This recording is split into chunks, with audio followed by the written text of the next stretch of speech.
ಇರೋ ಹಳೆ ದೇವ್ರ ಫೋಟೋಗಳನ್ನ ಏನ್ ಮಾಡ್ಬೇಕು ಅಂತ ಏನ್ ಮಾಡ್ಬೋದು? ಆ್ಯಕ್ಚುಲಿ ಒಳ್ಳೆ ವಿಚಾರ ಇದು. ಯಾಕೆಂತಂದರೆ ನಾನು ಇದನ್ನು ಸುಮಾರು ಸಲ ಹೇಳಬೇಕು ಅಂತ ಅಂದ್ಕೊಂಡಿದ್ದೆ, ನನಗೆ ಟೈಮ್ ಆಗಿರಲಿಲ್ಲ.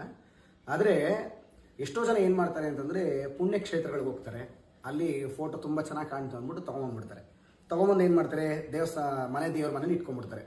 ಮನೆಗೆ ಯಾರೊಬ್ಬರು ಹೆಣ್ಮಕ್ಳನ್ನ ಕರೀತಾರೆ, ಕುಂಕುಮಕ್ಕೆ ಅಕ್ಕಪಕ್ಕದವ್ರನ್ನ ಕರೆದಾಗ ಅವ್ರು ಏನು ಹೇಳ್ತಾರೆ, ಅಯ್ಯೋ ಅಮ್ಮ ನಿಮ್ಮ ಮನೆ ದೇವ್ರು ಇದು, ನಿಮ್ಮ ಮನೆ ದೇವ್ರು ಅದು, ನೀವು ಈ ಫೋಟೋ ಇಡಬಾರ್ದು ಅಂತ ಹೇಳ್ಬಿಡ್ತಾರೆ. ಇವಾಗೇನಾಗ್ಬಿಡುತ್ತೆ, ಹೆದರಿಕೆ ಆಗ್ಬಿಡುತ್ತೆ, ಓ ಈ ದೇವ್ರ ಫೋಟೋ ಇಟ್ಟಿರೋದಕ್ಕೆ ನಮ್ಗೇನೋ ತೊಂದರೆ ಆಗುತ್ತೆ ಅಂದ್ಬಿಟ್ಟು ನಿಮ್ಮ ಮನೆ ಅಕ್ಕಪಕ್ಕ ಇರೋ ದೇವಸ್ಥಾನ ತೊಗೊಂಡೋಗಿ ಇಟ್ಬಿಡೋದು, ಇಲ್ಲ ದೇವಸ್ಥಾನ ಕಾಂಪೌಂಡ್ ಹತ್ರ ಇಟ್ಬಿಡೋದು, ಇಲ್ಲ ಅರಳಿ ಮರದ ಹತ್ರ ಇಟ್ಬಿಡೋದು, ಇಲ್ಲ ಎಲ್ಲಿ ಅಂದ್ರೆ ಅಲ್ಲಿ ತೊಗೊಂಡೋಗಿ ಇಟ್ಬಿಡೋದು, ಈ ಥರ ಎಲ್ಲ ಮಾಡ್ತಾರೆ. ದಯಮಾಡಿ ಇಂಥ ತಪ್ಪು ಯಾರೂ ಮಾಡೋಕ್ಕೆ ಹೋಗ್ಬೇಡಿ. ಯಾಕೆಂತಂದರೆ ನಾವು ಹಿಂದೂಗಳಾಗಿ ನಮ್ಮ ದೇವರಿಗೆ ನಾವು ಯಾವತ್ತೂ ಗೌರವವನ್ನು ಕೊಡಬೇಕು. ನಾವೇ ಹಂಗೆ ತೊಗೊಂಬಂದು ಎಲ್ಲೋ ಒಂದು ಕಡೆ ಬಿಸಾಕ್ದಾಗ ಅದೇನಾಗುತ್ತೆ, ನಮ್ಮ ಮಕ್ಕಳುಗಳಿಗೆ ತೊಂದರೆ ಆಗುತ್ತೆ. ದಯಮಾಡಿ ಆ ಥರ ಯಾರೂ ಮಾಡೋಕ್ಕೆ ಹೋಗ್ಬೇಡಿ.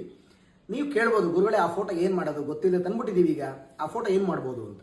ನೀವೇನು ಮಾಡಿ, ಫಸ್ಟು ಆ ಫೋಟೋದಲ್ಲಿರೋಂಥ ಮೊಳೆಗಳನ್ನು ತೆಗೆದು ಅದರಿಂದ ಇರೋಂಥ ರಟ್ಟುಗಳನ್ನು ತೆಗೀರಿ, ಗಾಜುಗಳನ್ನು ತೆಗೆದುಬಿಟ್ಟು ಇದಿಷ್ಟನ್ನು ತೊಗೊಂಡೋಗಿ ಕಸ ತೊಗೊಂಡವ್ರಿಗೆ ನೀಟಾಗಿ ಕವರಲ್ಲಿ ಪ್ಯಾಕ್ ಮಾಡಿ ಅವ್ರಿಗೆ ಹೇಳ್ಬಿಟ್ಟು ಕೊಡಬೇಕು, ಇದರಲ್ಲಿ ಗಾಜಿದೆ, ಮೊಳೆ ಇದೆ, ಸ್ವಲ್ಪ ಹುಷಾರಾಗಿರಲಿ ಅಂದ್ಬಿಟ್ಟು ಅವ್ರಿಗೆ ಹೇಳ್ಬಿಟ್ಟು ಅದನ್ನು ಕೊಡಿ. ಅದ್ರ ಪೇಪರ್ ಇರುತ್ತಲ್ಲ, ದೇವ್ರದ್ದು ಫೋಟೋದು ಪೇಪರ್ ಇರುತ್ತಲ್ಲ, ಅದನ್ನು ಮಾತ್ರ ನೀಟಾಗಿ ಮಡಚಿ ನಿಮ್ಮ ಮನೆ ಅಕ್ಕಪಕ್ಕ ಎಲ್ಲರೂ ಜಾಗ ಇರುತ್ತಲ್ಲ ಅಲ್ಲಿ ಸ್ವಲ್ಪ ಹಳ್ಳವನ್ನು ತೆಗೆದು, ಕೆಳಗಡೆ ಭೂಮಿಲಿ ಹಳ್ಳ ತೆಗೆದುಬಿಟ್ಟು ಅದ್ರೊಳಗಡೆ ಆ ಫೋಟೋನ ಹಾಕ್ಬಿಟ್ಟು ಮುಚ್ಚಿಬಿಟ್ಟು ಒಂದು ಚುಮ್ಮಲ್ಲಿ ನೀರು ಹಾಕ್ಬಿಡಿ. ಅದು ಸಂಪೂರ್ಣವಾಗಿ ಕರಗೋಗ್ಬಿಡುತ್ತೆ. ಇದರಿಂದ ನಿಮಗೆ ಶಾಪಗಳು ಬರಲ್ಲ, ತೊಂದರೆಗಳು ಬರಲ್ಲ. ಅದರಿಂದ ದಯಮಾಡಿ ಇದನ್ನು ಎಲ್ಲರೂ ಮಾಡಬೇಕು. ದಯಮಾಡಿ ಯಾರೂ ಸಹ ಎಲ್ಲಿ ಅಂದರೆ ಅಲ್ಲಿ ತೊಗೊಂಡೋಗಿ ಫೋಟೋಗಳನ್ನು ಎಸಿಬೇಡಿ. ದಯಮಾಡಿ ನಮ್ಮ ಹಿಂದೂ ದೇವರುಗಳಿಗೆ ದಯಮಾಡಿ ನೀವೆಲ್ಲ ಗೌರವವನ್ನು ಕೊಡಿ. ಒಳ್ಳೆಯದಾಗಲಿ.